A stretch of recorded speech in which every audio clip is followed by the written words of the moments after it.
তাদের বাবা ছিল হিমালয় পর্বতের মতো, মা বড় পিসি ছোট পিসি যেন গঙ্গা যমুনা বিপাশা। 3 ভাইয়ের 3টে শরীর, একটি আত্মা। গোরা সাহেবদের বন্দুকের মুখে যেন একজন ধনুক, একজন তীর, একজন তুনীর। যেন চন্দ্রগুপ্ত মৌর্যের আমলের হাট, এক চাঁদোয়ার তলায় 100 ব্যাপারী। যেন আলেকজান্ডারের সামনে পুরু নামের কালবৈশাখী। প্রথমে ঝড়, তারপর বিদ্যুৎ, তারপর বৃষ্টি। এসব অনেক পুরনো দিনের কথা। গোল বাঁধবার আগে সেই সেকালের ব্যাপার স্যাপার। তীর ধনুকের বদলে লোকের হাতে হাতে এখন 9mm। হাটের জায়গায় সুপারমার্কেট, খুপড়ি খুপড়ি দোকান। গোল বাঁধবার পরে এখন আবহাওয়ারও আর ঠিক ঠিকানা নেই। কোনোদিন শুধুই ঝড়, কোনোদিন শুধুই বিদ্যুৎ, তো কোনোদিন শুধুই বৃষ্টি। 47-এ প্রথম, তারপর 71-এ দ্বিতীয় বাউন্ডারি। একটা বাড়ির মধ্যে এখন 2টো পাঁচিল আর 3টে নিঃসঙ্গ দ্বীপ।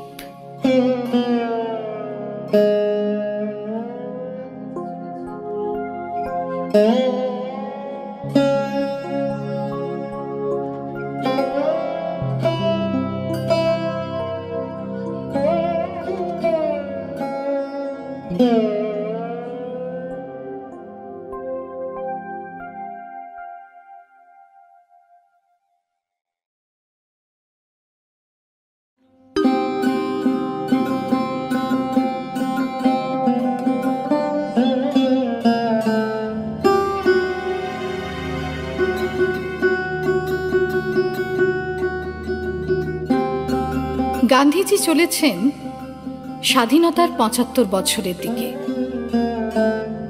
রাত এখন 11টা। একটু বাদেই তিনি পেরিয়ে যাবেন মধ্যরাত ও 75টা বছর। গান্ধীজি চলেছেন খানিকটা সামনের দিকে ঝুঁকে। জানেন, সামান্য পরে 3টে বুলেট ছুটে আসবে। তবু জনসমুদ্রের তীরে বসে লবণ আইন অমান্য করার জন্য তিনি বদ্ধপরিকর। সুবিশাল তেরঙ্গা নিয়ে যারা পেছনে পেছনে আসছে, তারা গাইছে,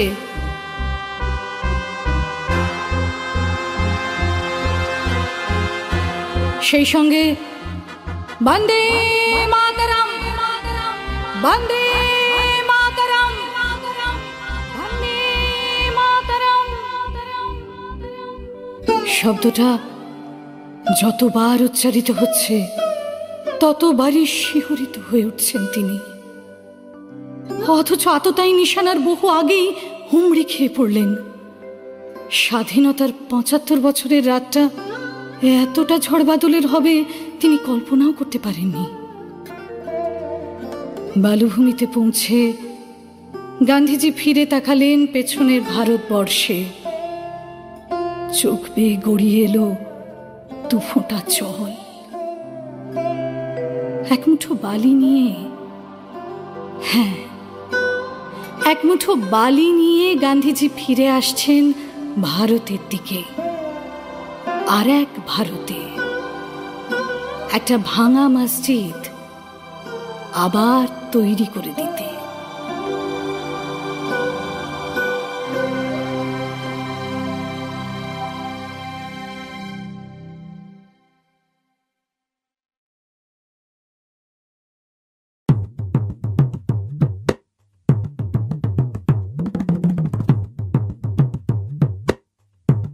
তীরধনুক ফেলে দিন, হাতে নিন চক ডাস্টার।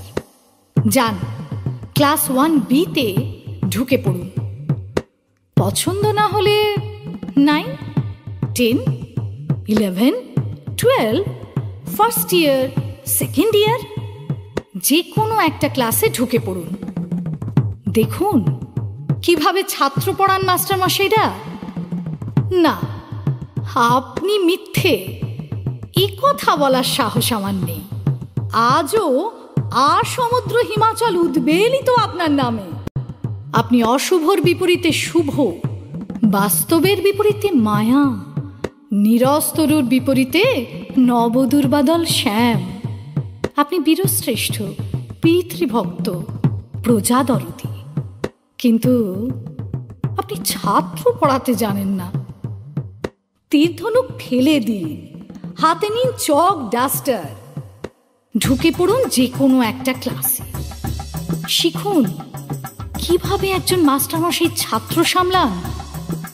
প্রথমে ভালোবেসে বোঝান, তারপর যুক্তি দিয়ে, আর তাতেও কাজ না হলে জোর একটা ধমক লাগান। আরে তীরধনুক ফেলে দিন, ওসব যুদ্ধ টুদ্ধ পরে হবে, আগে হনুমানগুলোকে সামলান।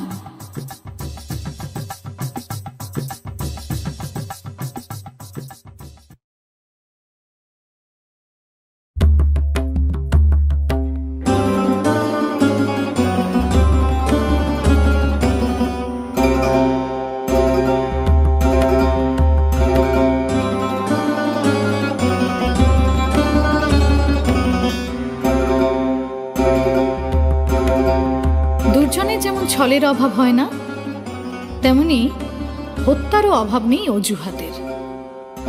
সে নয়, তার পিতামহ ঘোলা করেছিল জল, এই অজুহাতে কেবল লোককথায় নয়, পাড়ার মোড়েও ছাক শিশুকে হত্যার পর শোনা গেছে ব্যাঘ্র গর্জন। মাস্টারমশাই, আপনি কিন্তু কিছুই দেখেননি। অর্জুনকে চেয়ার আপ করতে কৃষ্ণ বলেছিলেন, হত্যা অপরাধ নয়, মানুষ তো আসলে মরেই রয়েছে। জয়সিংহকে বলেছিলেন রঘুপতি, এ জগৎ হত্যাশালা। সত্য। তবু মা চায় তার ছেলে বেঁচে থাকুক। বোন ভাইয়ের জন্য টিকা লাগায় জমির দুয়ারে। স্ত্রী চায় 257 জন নিরীহ মানুষকে হত্যা করেছে যে স্বামী, বেঁচে থাকুক সে।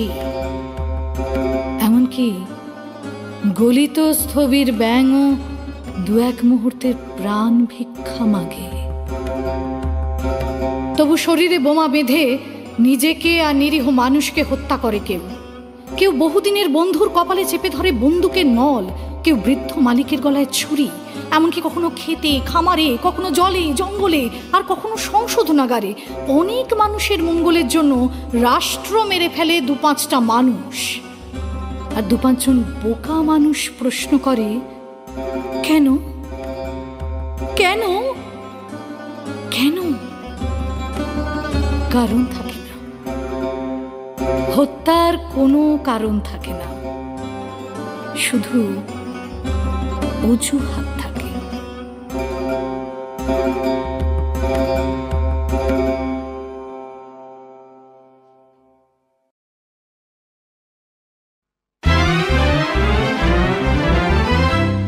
মা যা ছিলেন,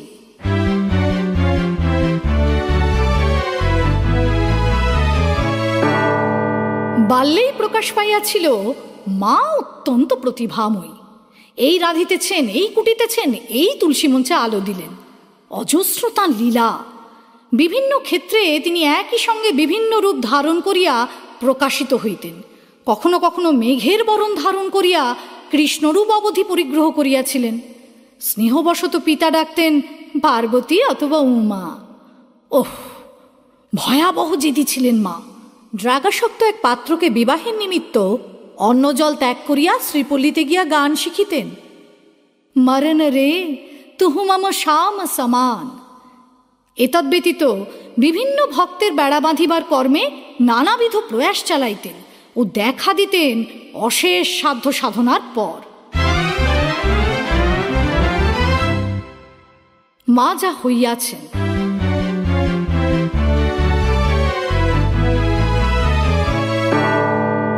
টিটকিরি মারা ও ধর্ষণ আকাঙ্ক্ষিত পাড়ার মাস্তানদিগকে তো বটেই, তৎসহ চির অত্যাচারী শ্বশুরবাড়ির সমস্ত গঞ্জনা অপমান নিবৃত্ত করিতে এক নিশাকালে রান্নাঘর হইতে তুলিয়া লইয়াছিলেন আঁশ বঁটি। সেই হইতে মা খালি কাটিতেছেন, যা পাইতেছেন যাহা পাইতেছেন তাহাই কাটিতেছেন। সেই ঘোর রণরঙ্গিনী মূর্তির হুঁশ নাই কখন যে বস্ত্র খুলিয়া গিয়াছে। এই আর খানিকক্ষণের মধ্যে মূর্ছিত স্বামীর বক্ষদেশে হে পা দিয়া ফেলিলেন। আর কি মা যা হইবেন।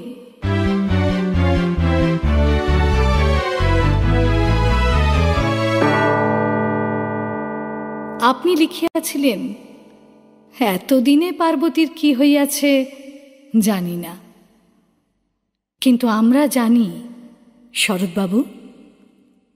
আমরা যারা এই কাহিনী পড়িব তাহারা শুধু দেবদাসের জন্যে নহে, পার্বতীর জন্যেও দুফোঁটা অশ্রু ফেলিব। কি দরকার ছিল মাত্র 2-3 দিনের উৎসব হেতু এত খড় মাটি বাঁশের কাঠামো জোগাড় করিবার? বিচারহীনে বঙ্গদেশে ওই যে চলিতেছে বলিতে বলিতে মত্ত যুবকের দল। ঢুক্কা ঠাকুর মাই কি জয়, ঢুক্কা ঠাকুর মাই কি জয়। আসছে বছর আবার হবে, আসছে বছর আবার হবে, আসছে বছর আবার হবে, ঢুক্কা ঠাকুর মাই কি জয়।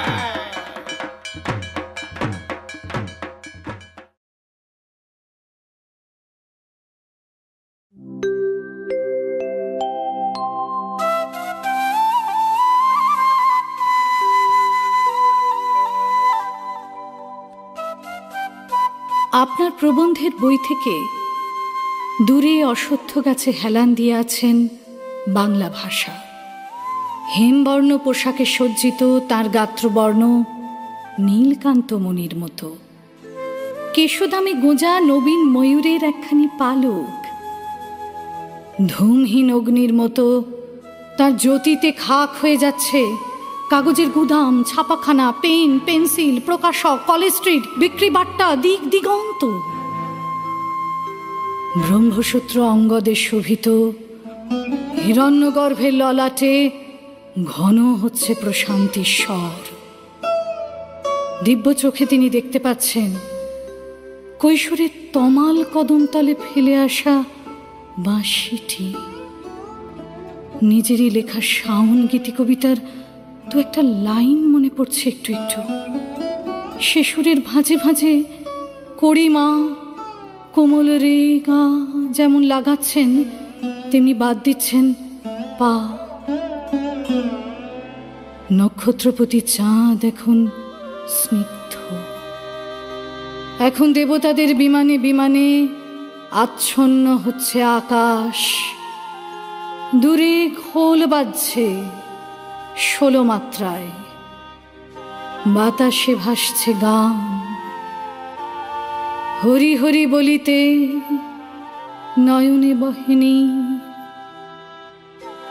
একটু বাদে আন্তর্জাতিক ভাষায় তিনি লীন হয়ে যাবেন আজীবন। অকস্মাৎ তার রাঙা চরণে এসে গেঁথে গেল তীর।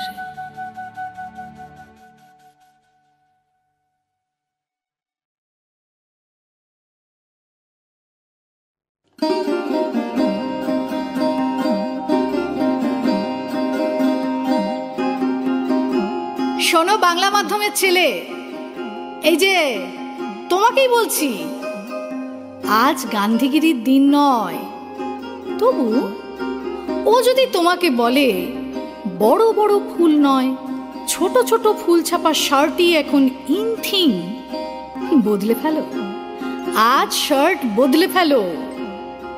ও যদি তোমাকে বলে ভাঁড়ের চায়ে আজও সিপ দেবে না, দাও ওর পলাশের পাপড়ির মতো ঠোঁট দুটিকে আজ উপহার দাও সিসিটি।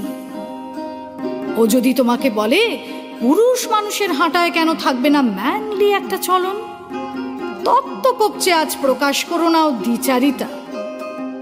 কিন্তু ও যদি তোমার ইংরেজিতে ভুল ধরে, শেখাতে আসে সঠিক অ্যাকসেন্ট, মনে রেখো আজ গান্ধীগিরির দিন নয়, পাল্টা দাও, পাল্টা দাও। বলো, ওহে ইংরেজি মাধ্যমের মেয়ে, অন্যের ভাষার ভুল ধরবে পরে, আগে মায়ের ভাষাটা ঠিকঠাক বলো।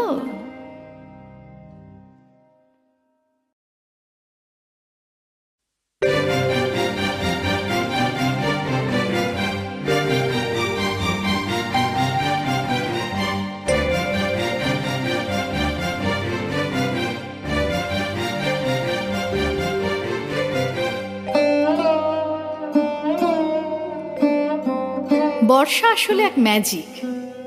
ধূসর জাম গাছের পাতাকে সে মুহূর্তে কালচে সবুজ করে দেয়।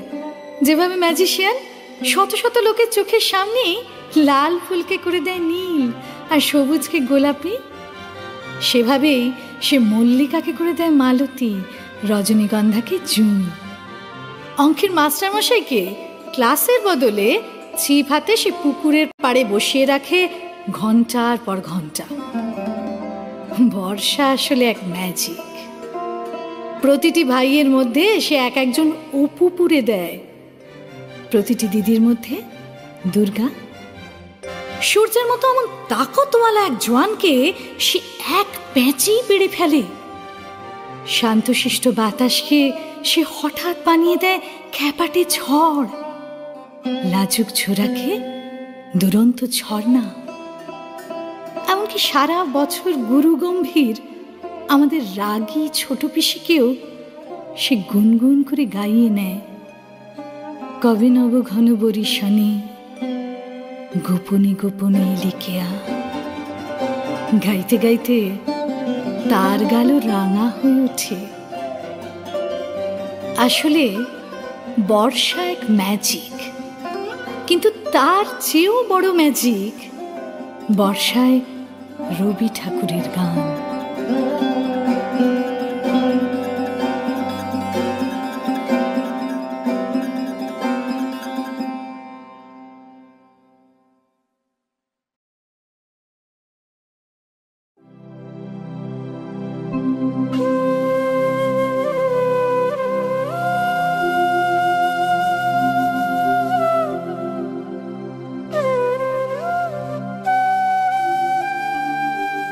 শ্রাবণ মাসে দুপুর গড়িয়েছে খানিক অপরাহ্নের দিকে। আকাশে এখন বিদ্যুৎ গর্ভা মেঘ। প্রশস্ত ঘরটির এক প্রান্তে বসে আছেন অনিন্দকান্তি এক পুরুষ। তার দুপাশে এসরাজ, খঞ্জনি ও পাখো আজবাদক। রূপবান এই পুরুষটির নাম রবীন্দ্র। তিনি গান তোলাতে এসেছেন ৩-৪টি যুবাকে। রবীন্দ্র নিজেই লেখেন, সুর বসান। খুব বেশি লোক শোনেনি এ গান, তবু যুবাদের মধ্যে যে সবচেয়ে দীপ্যমান, হীরের মতো ঝকমক করছে চোখ, সে আচমকা গেয়ে ওঠে, তোমারেই করিয়াছি জীবনেরও ধ্রুবতারা। কিছুকাল পূর্বে রচিত এ গান কেমন করে জানল এই যুবা? বিস্মিত হন স্রষ্টা। এমন ভারী দানাদার গলা, এত নিখুঁত সুরজ্ঞান রবীন্দ্র বিশেষ শোনেননি। তার চেয়ে বয়সে ছোট এ ছেলেটির বাড়ি শিমলে পাড়ায়। নাম নরেন দত্ত। গান শুনতে শুনতে রবীন্দ্র অন্যমনস্ক হয়ে পড়েন। এটা লেখা কাদম্বরী বৌঠানকে নিয়ে। চারপাশ এখন ছায়াচ্ছন্ন করে দিচ্ছে বাদল মেঘ। জানালা দিয়ে আসছে ঠান্ডা ঠান্ডা হাওয়া। প্রকৃতি এখন শ্যামল কান্তি। নরেন গাইছে এক আকুতি থেকে, যেন সে ঈশ্বর অভিলাষী। আর রবীন্দ্র ডুবে যাচ্ছেন স্মৃতিতে। তিনি ভাবছেন এক রক্ত মাংসের মানবীর কথা, অনেকগুলো গোপন দুপুরের কথা। নরেন ভাবছে করুণাময়ের উদ্দেশ্যে রচিত পরের পদগুলো। দুজন ভাবছে সম্পূর্ণ ভিন্ন দিকে। এ প্রেম ভাবছে ও ভক্তি, এ বিরহ ভাবছে ও নিবেদন। দুজনের আর কখনো দেখা হবে না, হবে না বাক্যালাপও। শুধু দুই বিশাল পাহাড়ের মধ্যে নাম না জানা এক রূপলি জলধারার মতো রয়ে গেল একটা গান, একটা মূর্ছনা।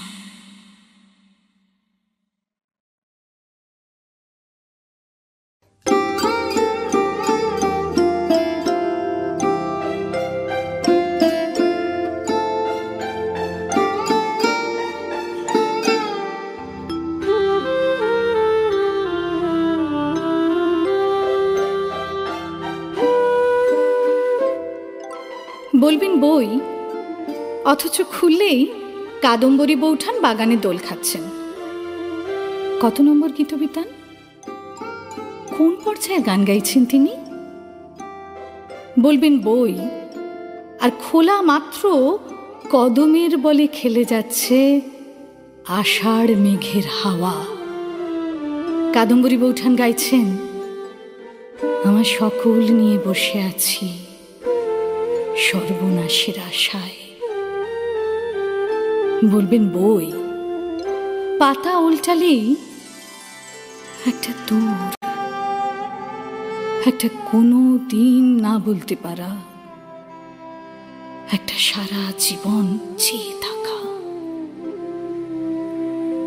বলবেন বই, কিন্তু ওই যে পাতা নড়া মাত্র কবেকার একটা ঝাউ পাতা শুকনোই সে বাতাসের মুখে উড়ে গেল। কার নাম করে রেখেছিলেন বৌঠান?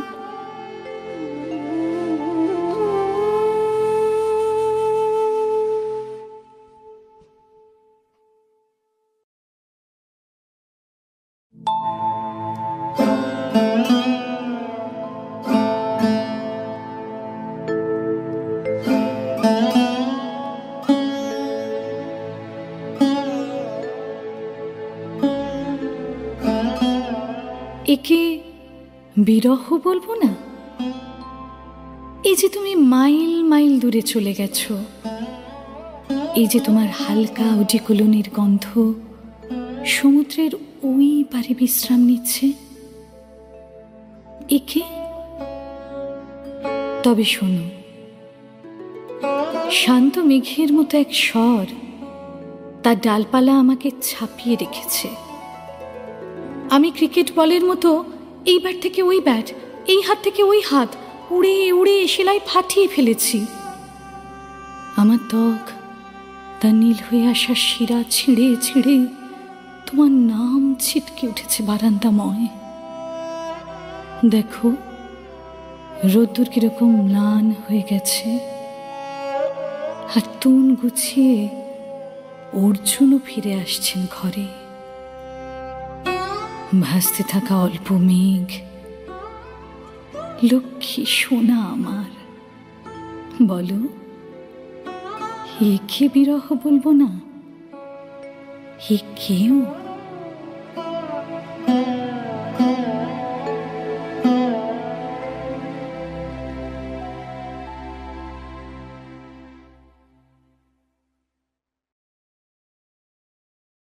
বাবা একদিন দুপুরবেলা মাকে ফেলে আমাকে ফেলে বড় হতে পারলাম কিনা না দেখে মধুবাবুর দোকানে সবজি ভর্তি বাজার ফেলে হারমোনিয়ামে অসমাপ্ত জাগো জাগো জাগো সর্বহারা গান রেখে সকাল থেকে কিচ্ছু না খেয়ে একটা পাজামা পাঞ্জাবি পরে আচমকা রজনীগন্ধার পর্দা ঠেলে ঢুকে গেছে মহালয়ার ওদিকে। তখনও বীরেন্দ্রকৃষ্ণর পাঠ শুরু হয়নি। সমস্ত শহর জুড়ে গোধূলি না ভোর বোঝা যাচ্ছে না এরকম আলো। আমি অভ্যাস মতো বাঁ হাত বাড়াতেই দেখি ফাঁকা। তারপর থেকে সেই দুপুর অব্দি মার আমি আতি পাতি খোঁজাখুঁজি, গেল কোথায় লোকটা? আচমকা এই দুপুরবেলা আমাদের ফেলে কোথায় গিয়েছে একটা ফুল ভর্তি খাটে উঠে ঘুমিয়ে রইল। সাড়া দিল না তো আর দিলই না। আশ্চর্য।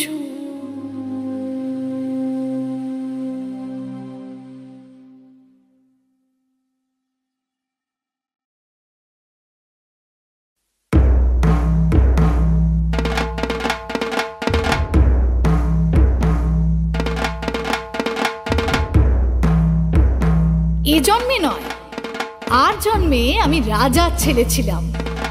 ঈশ্বরও ভয় করতেন আমাকে, এমনই ছিল রাগ। খুশি হলেই মৃত মানুষদের জিন্দেগি দিতাম। মাঠময় খেলে বেড়াতো, মরে গিয়ে প্রাণ পেয়ে গেছে এমন মানুষজন।